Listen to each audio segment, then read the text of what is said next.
प्यारे प्यारे साथ संगत जी, बड़े प्यार और सत्कार से कहना जी, धन निरंकार जी। साथ संगत जी, दासी आप सभी के बीच एक विचार लेकर आई है। साथ संगत आशा है प्रवान करेंगे। साथ संगत जी, प्यार से कहना धन निरंकार जी।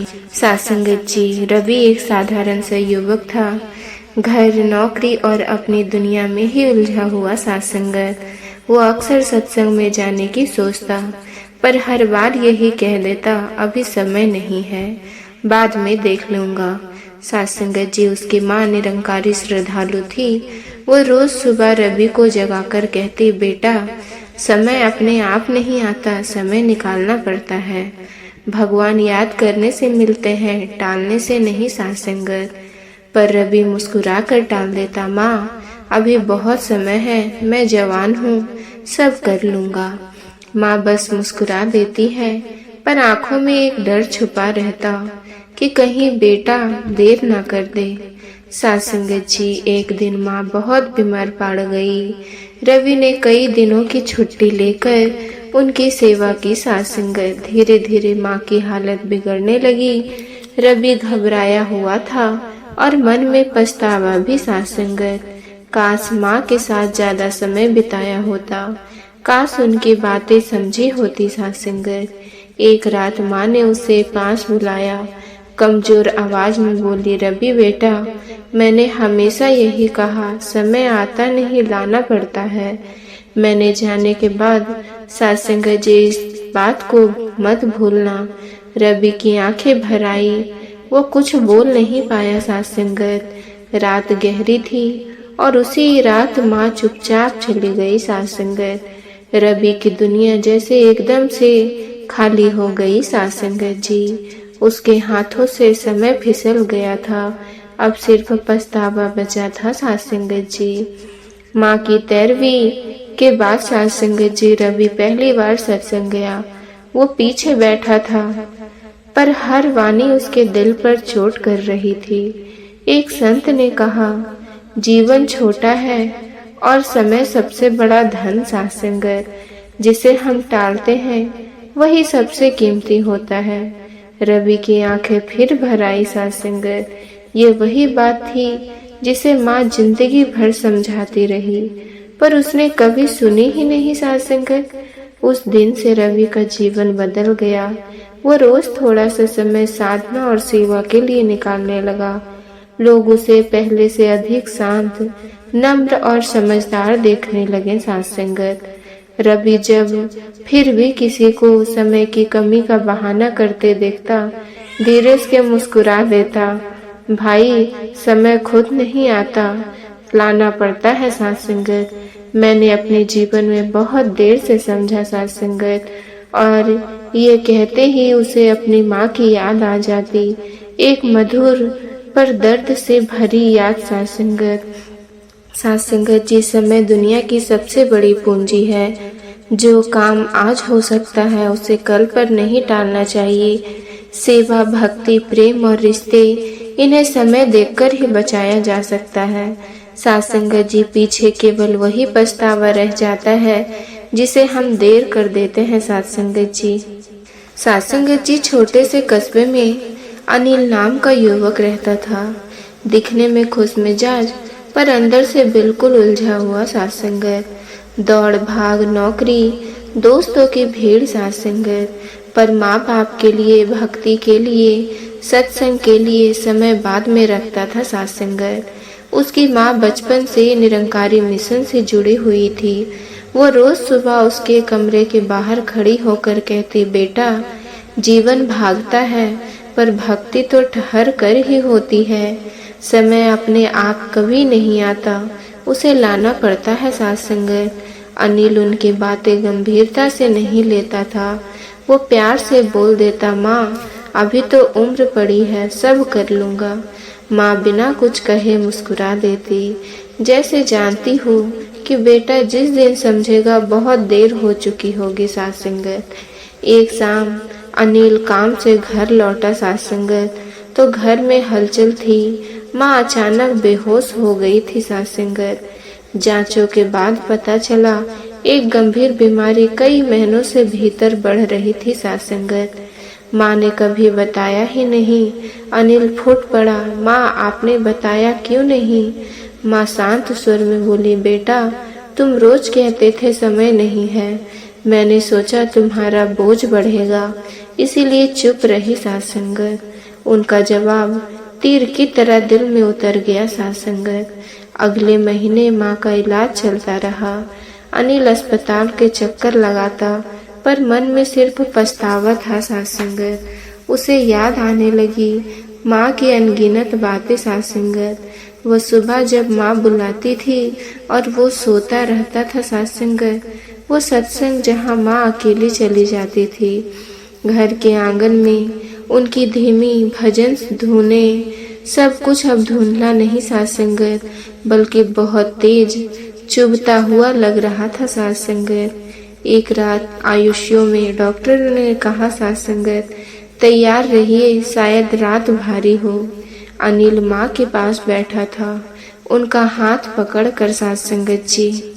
माँ ने आंखें खोलने की कोशिश की और धीमे से बोली, अनिल सेवा और भक्ति सिर्फ अवसर नहीं, समय मांगती है बेटा। और समय समय आता है नहीं सासंगत, उसे लाना पड़ता है। अनिल की हिचकियां रुक नहीं रही थी, वो बोल भी नहीं पा रहा था सासंगत। और उसी रात माँ ने धीरे से आंखें मूंद ली।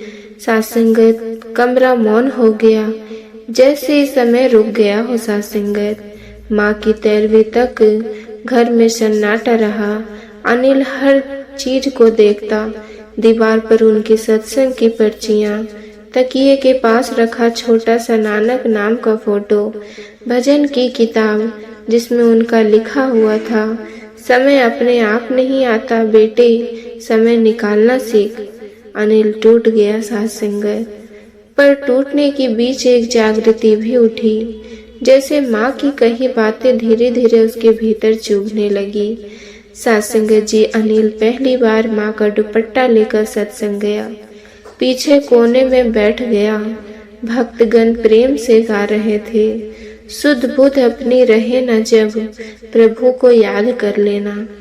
वाणी के बीच एक बुजुर्ग संत बोले, हम जीवन में सब कुछ करने की जल्दी में रहते हैं, पर जो करना चाहिए भक्ति प्रेम, उसे हम कल पर छोड़ देते हैं और कल कभी नहीं आता सासंगत।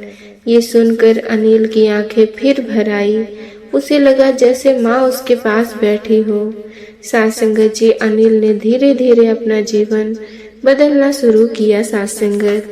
रोज थोड़ा समय प्रभु चिंतन में लगाने लगा, सेवा में हाथ बटाने लगा, सबके साथ नम्रता से पेश आने लगा, हर काम में माँ की सीख याद रखता सासंगत।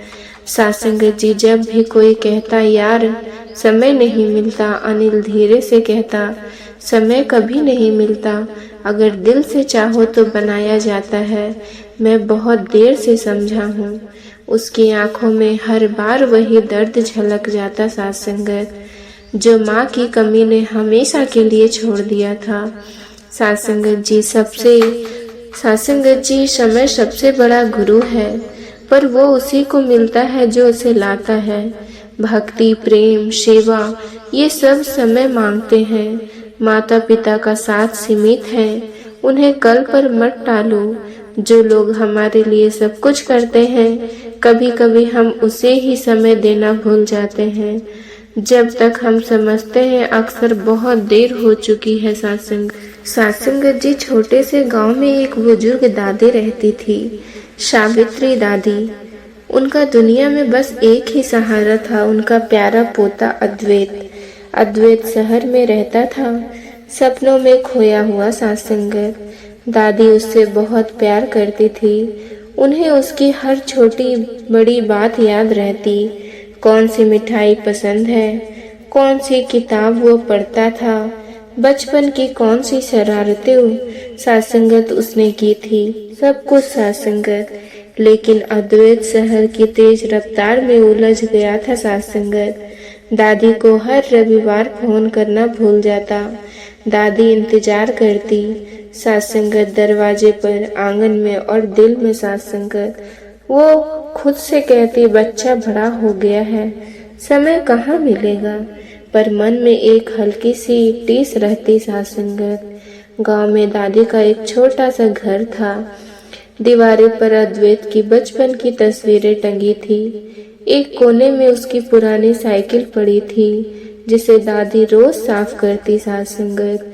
वो रोज सुबह प्रार्थना में बैठती और कहती, हे परमात्मा, मेरे पोते को खुश रखना और अगर हो सके तो उसे इतना समय देना कि वो दादी को याद कर ले साथ संगत। उनकी आंखों में झुर्रियां थीं, पर इंतजार की चमक आज भी वैसे ही थी जैसे अद्वैत के बचपन में हुआ करती थी साथ संगत जी। शहर में अद्वैत का जीवन दौड़ता जा रहा था। कंपनी, पढ़ाई, दोस्त, पार्टियां, सपने। वो सोचता साथ संगत, मैंने जल्दी ही दादी से मिलने जाऊंगा। पर जल्दी हर बार कल में बदल जाती। दादी फोन करती, आ जाओ बेटा, बहुत दिन हो गए हैं। और अद्वैत कहता, दादी समय नहीं मिल रहा, अगले महीने पक्का। दादी फोन रखकर मुस्कुराती, पर उनकी आंखें हर बार थोड़ी और नम हो जाती। समय गुजरता गया और एक दिन दादी अचानक बहुत बीमार पड़ गई। पड़ोसी उन्हें अस्पताल ले गए। डॉक्टर ने कहा, उम्र ज्यादा है, सावधानी रखनी पड़ेगी। दादी ने हमेशा में साथ संगत जी होश में आते ही पहला सवाल यही किया, क्या मेरे पोते को खबर कर दी। पड़ोसी ने फोन मिलाया। अद्वैत ने उठाया। उन्होंने कहा, बेटा, दादी बहुत बीमार है, आ सको तो आ जाओ। अद्वैत का दिल धड़क उठा। उसने तुरंत आने का वादा किया साथ संगत, लेकिन शहर की जिम्मेदारियां, काम का दबाव, टिकट की दिक्कत, वो उसी रात नहीं चल सका साथ संगत। दादी अस्पताल में लेटी थी, ऑक्सीजन का मास्क लगा था। पड़ोसी ने कहा, माताजी, आपका पोता आ रहा है। दादी ने हल्की मुस्कान दी। उनके होंठ कांपे। वो आएगा, मुझे पता है साथ संगत। उनकी आंखें दरवाजे पर टिक गई, मानो हर कदम की आहट में अद्वैत को ढूंढ रही हो साथ संगत। रात गहरा रही थी। दादी की सांसें धीमी हो रही थी साथ संगत। और फिर धीरे से बिना किसी शोर के दादी ने आंखें मूंद ली, जैसे इंतजार की सारी शक्ति खत्म हो गई थी साथ संगत। अद्वैत अगले दिन सुबह गांव पहुंचा। घर के बाहर भीड़ थी। धूप में सफेद कपड़ा रखा था, उसके नीचे दादी थी साथ संगत। अद्वैत का दिल चीर गया। वो जमीन पर बैठ गया और जोर से रो पड़ा साथ संगत। बोला, दादी, मैं आ गया, उठो ना। पर दादी तो अब मौन थी साथ संगत। पड़ोसी ने उनके कंधे पर हाथ रखा और कहा, बेटा, दादी दिन भर तुम्हारी राह देखती रही, कहती रही मेरा पोता आएगा। अद्वैत को अपनी ही आवाज सुनाई दे रही थी, दादी, समय नहीं है दादी, बाद में आऊंगा। दादी, अभी काम है। और अचानक उसे समय आया। समय कभी था ही नहीं, उसे निकालना पड़ता साथ संगत।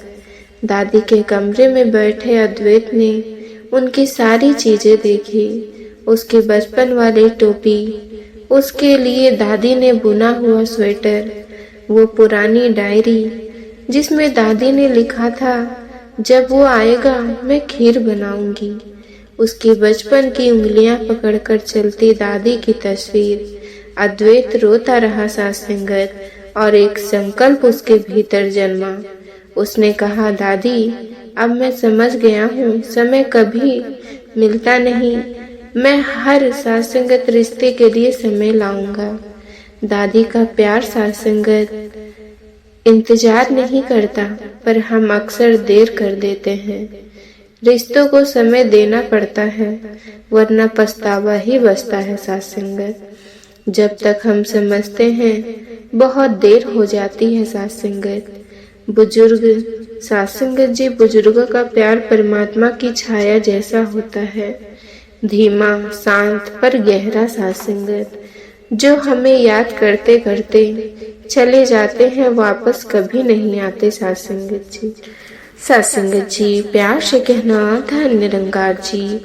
साथ संगत जी, आप जी को ये विचार पसंद आया हो तो चैनल को सब्सक्राइब जरूर कीजिएगा। साथ संगत जी, प्यार से कहना धन निरंकार जी।